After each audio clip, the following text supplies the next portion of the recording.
देखिए दोस्तों, हम पढ़ रहे हैं आर एस अग्रवाल मैथमेटिक्स और उसमें हम ट्रिग्नोमेट्री पढ़ रहे हैं, जिसमें एक्सरसाइज 10 हम कर रहे हैं। उसके 5वें क्वेश्चन पर हम आ गए हैं। If cosec theta equal √10 then find the value of all trigonometric ratio of theta. तो चलिए दोस्तों, ये क्वेश्चन हम करते हैं। तो देखिए दोस्तों, ये क्वेश्चन है हमारा। कोसेक थीटा की वैल्यू दी हुई है √10 और सभी ट्रिग्नोमेट्रिक रेशियो में फाइंड करने हैं। ट्रिग्नोमेट्रिक रेशियो होते हैं 6: साइन, कोस, टैन, कोट, सेक, कोसेक, जिसमें एक दिया हुआ है, मतलब बाकी जो 5 बचे वो हमको फाइंड करने हैं। तो सबसे पहले हमें क्या करना होता है, जिसकी वैल्यू दी हुई है, जैसे कोसेक थीटा हमको पता है कितना है, √10। अच्छा, क्या √10 के अपॉन में हम लिख सकते हैं? हाँ, लिख सकते हैं, ऐसे कोई फ़र्क नहीं पड़ता, अब भी ये √10 ही है। ठीक है, उसके बाद हम क्या करते हैं, इस रेशियो को राइट एंगल ट्रायंगल में बांटते हैं, उनकी साइड में बांटते हैं। तो हमको क्या करना है, ये राइट एंगल ट्रायंगल बना लेना है। एक सीधी लाइन जिसको परपेंडिकुलर बोलते हैं, और एक पड़ी लाइन जिसको बेस बोलते हैं, और जो ये तिरछी लाइन होती है इसको हाइपोटेनस बोलते हैं। उसके बाद चूंकि ट्रिग्नोमेट्रिक रेशियो चाहिए और थीटा की, क्योंकि थीटा कोसेक थीटा, एंगल क्या है, थीटा। तो जो ये थीटा होता है ये हमको रखना होता है, यहाँ रख सकते हैं या यहाँ पर रख सकते हैं। यहाँ पर नहीं रखना, क्योंकि जिसके जहाँ पर रखते हैं उसके सामने की साइड क्या होती है, परपेंडिकुलर होती है। अगर मैं यहाँ थीटा रखता हूँ तो ये क्या है, परपेंडिकुलर। बेसिकली ये होती भी है। अगर मैं यहाँ रखता हूँ थीटा तो ये परपेंडिकुलर हो जाएगा, और ये क्या हो जाएगा, बेस हो जाएगा।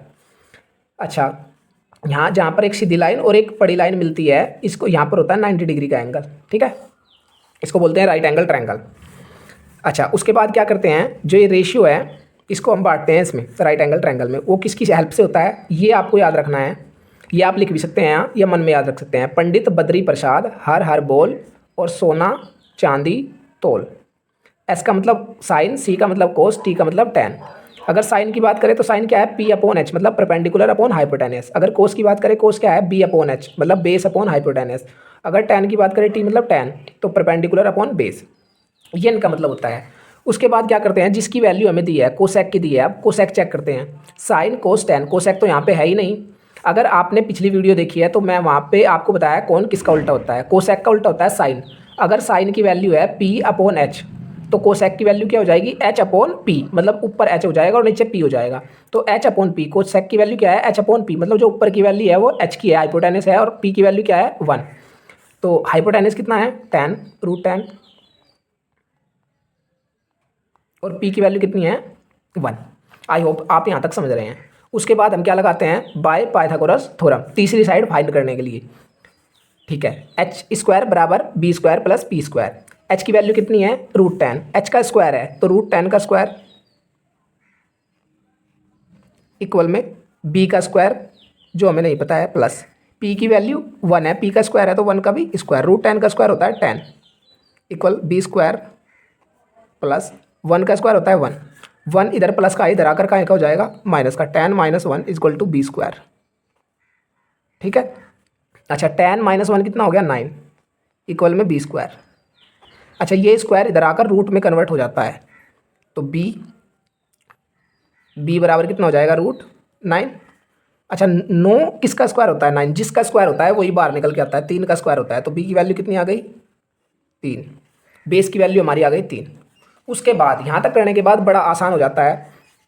क्या करना होता है, जैसे साइन है, साइन हमको निकालना है, तो यहाँ पे देखेंगे साइन क्या है, साइन है पी अपॉन एच, ऊपर पी लेना है नीचे एच लेना है, पी अपॉन एच, ये पी की वैल्यू है 1 और एच की वैल्यू कितनी है, √10।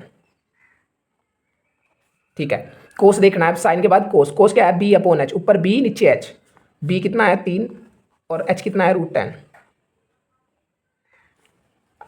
अगर आपको पता है कि कोस का उल्टा क्या होता है, सेक, अगर कोस की वैल्यू 3/√10 है तो सेक की कितनी हो जाएगी, सेक की वैल्यू हो जाएगी, मैं यहाँ लिख देता हूँ सेक की वैल्यू, सेक थीटा हो जाएगा √10/3। आई होप आप समझ पा रहे हैं।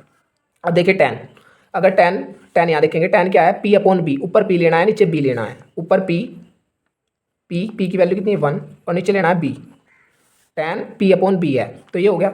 अगर टेन की वैल्यू 1/3 है तो कोट की कितनी हो जाएगी, कोट की वैल्यू हो जाएगी 3/1। आई होप आप ये चीज़ें समझ पा रहे हैं।